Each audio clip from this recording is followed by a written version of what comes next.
जय महाकाल। साधना ज्ञान की वीडियो देखने के लिए आपका बहुत बहुत धन्यवाद। अगर आप मेरे चैनल पे पहली बार आए हुए हैं तो रेड कलर का सब्सक्राइब बटन दबा दीजिए, या जिसने मेरे चैनल को सब्सक्राइब नहीं किया है वो रेड कलर के सब्सक्राइब को बटन के दबा के बेल आइकन जो है घंटी के आकार का, उस पर क्लिक करके ऑल पिन क्लिक कर दीजिएगा, जिससे कि हमारे चैनल की जो भी लेटेस्ट वीडियो है उसकी अपडेट आपको मिलती रहे। जय महाकाल। साधना ज्ञान चैनल में आप सभी का एक बार फिर से स्वागत है। आज मैं आप लोगों को एक नेक्स्ट यक्षिणी के विषय में बताने जा रहा हूँ, जिसका नाम है जल वासनी यक्षिणी। अब सबसे पहले समझते हैं जल वासनी यक्षिणी होती कौन है, विराजमान कहाँ होती है, रहती कहाँ। जल वासनी यक्षिणी आपको समझ में आ गया होगा, जो यक्षिणी जल में विराजमान रहती है। हर जैसे कि आपने महाभारत में भी देखा होगा, एक यक्ष होते थे, वो सवाल पूछते थे और वो जल में विराजमान होते थे। ठीक है, ऐसे ही यक्षिणियाँ भी जल में विराजमान होती हैं। अब इस यक्षिणी को जल यक्षिणी बोला गया है, मतलब कि ये जल में विराजमान होगी। तो इसकी साधनाएं आपको कैसे करनी है ये थोड़ा समझिए। नेक्स्ट विधि विधान में पूरा प्रोसेस समझाऊंगा। ये साधना जो आपकी होगी वो होगी आपकी, जो भी कोई समुंदर के किनारे, किसी नदी के किनारे, किसी तालाब के किनारे ऐसी जगह होगी जहां बहता पानी हो, रुका हुआ नहीं। तालाब में रुका हुआ अगर पानी है तो नहीं कर सकते। नदी बहती हुई होती है वहां किसी कोने में कर सकते हो। समुंदर बहता हुआ होता है वहां कर सकते हो। इसमें ये कोई ज़रूरी नहीं है कि गंगा में करना है, जमुना में करना है, कावेरी में करना है, सरस्वती में करना है, सरयू में करना है, ब्रह्मपुत्र, कोई भी नदी हो XYZ आपकी इधर से निकली है, आप वहाँ कहीं भी कर सकते हो। ये भी नहीं है कि भाई शमशान में ही बैठ के करना है, कहीं भी। ठीक है, पहली बात आप समझ गए, यहाँ बैठ के करना है। दूसरी बात, हमें ये यक्षिणी साधना क्यों करनी चाहिए। इस यक्षिणी को आपको प्रसन्न करना होता है। प्रसन्न करने के लिए ये नहीं कि हम हर चीज़ आपको प्रदान कर रहे हैं, उत्तम वस्त्र दे रहे हैं, ये वो नहीं। सबसे पहले आपको इस यक्षिणी साधना को करने के लिए आपका वही सेम प्रोसेस है जो वट यक्षिणी का था, कि आपको शरीर कीलन आना चाहिए, आसन कीलन आना चाहिए, रक्षा घेरा आपका परफेक्ट होना चाहिए और दिशा बांधनी आनी चाहिए। जब ये इतनी चीज़ें आ जाएंगी आपको, तब आप नेक्स्ट स्टेप पे करना।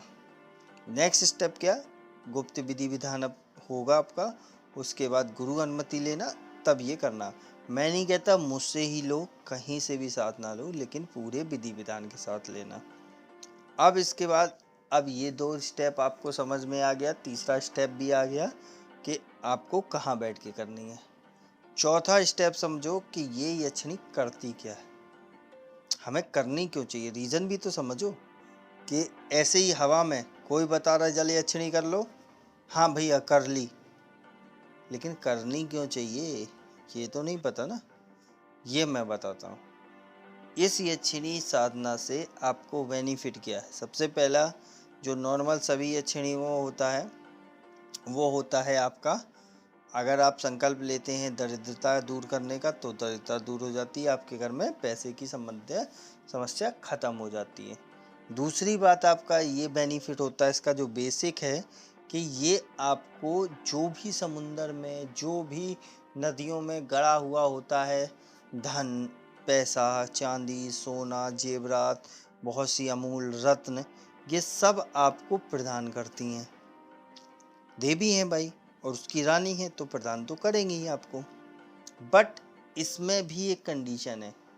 आपको जैसे मान लीजिए इन्होंने समुंदर से 10 किलो सोना दिया, इसको आपने ले लिया, इसके बाद आपने उसमें से 10% जिसने विधि विधान दिया उसको नहीं दिया, उसके बाद फिर, या जिसने साधना कराई गुरु ने उसको नहीं दिया, उसके बाद फिर जो 10-20% बचा वो भले कार्यों में नहीं लगाया, दूसरों की मदद करने में नहीं लगाया, या आपने क्या किया, उस साधना का पैसा सीधा लेके जुए में, दारू में, अय्याशी में उड़ा दिया, तो ये आपका विनाश भी कर सकती है।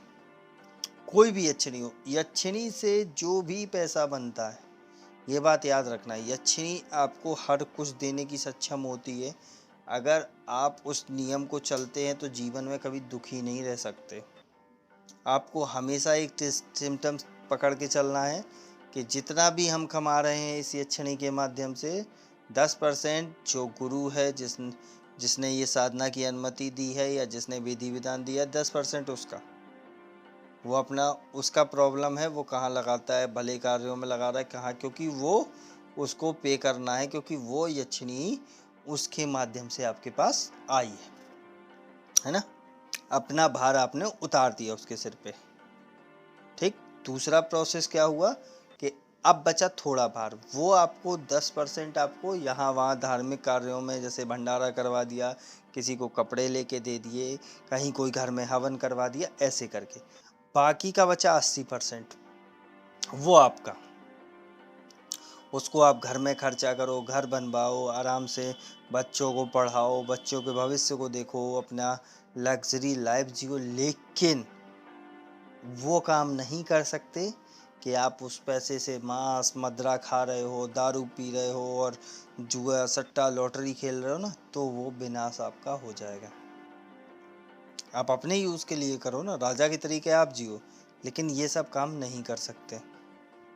बस इतना ही प्रोसेस है। बाकी इसमें क्या है, आपको समझना पड़ेगा कि जो भी इस साधना को करता है उसके लिए कोई भी चीज़ असंभव नहीं है। जो भी समुंदर में है, नदियों में गड़ी हुई है, कहीं भी, वो आपकी, जब आप यक्षिणी का आह्वान करेंगे वो आपको प्रदान करेंगे। जितना चाहिए उतना ही लेना, ज़्यादा की आप मत डालना, वरना आप ही फंस जाएंगे। इस साधना को जिसे चाहिए वो मेरे व्हाट्सएप पे कांटेक्ट करके ले सकता है। दोनों तरीके से ले सकता है, शक्तिपात के माध्यम से भी ले सकता है और साधना नॉर्मल भी ले सकता है। शक्तिपात में थोड़ा जल्दी हो जाएगा, साधना में थोड़ा समय लगेगा। अंतर बस इतना ही है। दूसरी बात, हर एक यक्षिणी की एक ही शक्तिपात मिलेगा, एक ही व्यक्ति को दूंगा। 100 आदमियों को मेरी कैपेसिटी नहीं है, ना ही होता है। एक ही आदमी को मिल सकता है, जिसे चाहिए वो अपना कांटेक्ट कर लेना। नेक्स्ट वीडियो में बताऊंगा पूरा इसका विधि विधान। तब तक के लिए जय महाकाल, जय माँ भवानी। अगर आपको हमारी दी गई जानकारी पसंद आई हो या वीडियो आपको अच्छी लगी हो तो लाइक के बटन पर क्लिक करिएगा। अगर आपको पसंद नहीं आई है तो डिसलाइक के बटन को क्लिक करिएगा। और अगर आपकी कोई राय है तो कमेंट बॉक्स में बताइएगा। अगर आपको वीडियो किसी और को शेयर करनी हो तो शेयर बटन पर क्लिक करके किसी भी फंक्शन से आप दूसरे को भेज सकते हैं। अगर आपको हमसे किसी भी तरह की और जानकारी चाहिए तो डिस्क्रिप्शन में जो हमारा नंबर पड़ा है व्हाट्सएप पे, वहाँ पे मैसेज करेंगे तो वहाँ पे आपको टेलीग्राम ग्रुप के लिंक आ जाएंगे जो डिस्क्रिप्शन में पड़े हैं, अगर वो आपसे ओपन नहीं हो रहे हैं तो।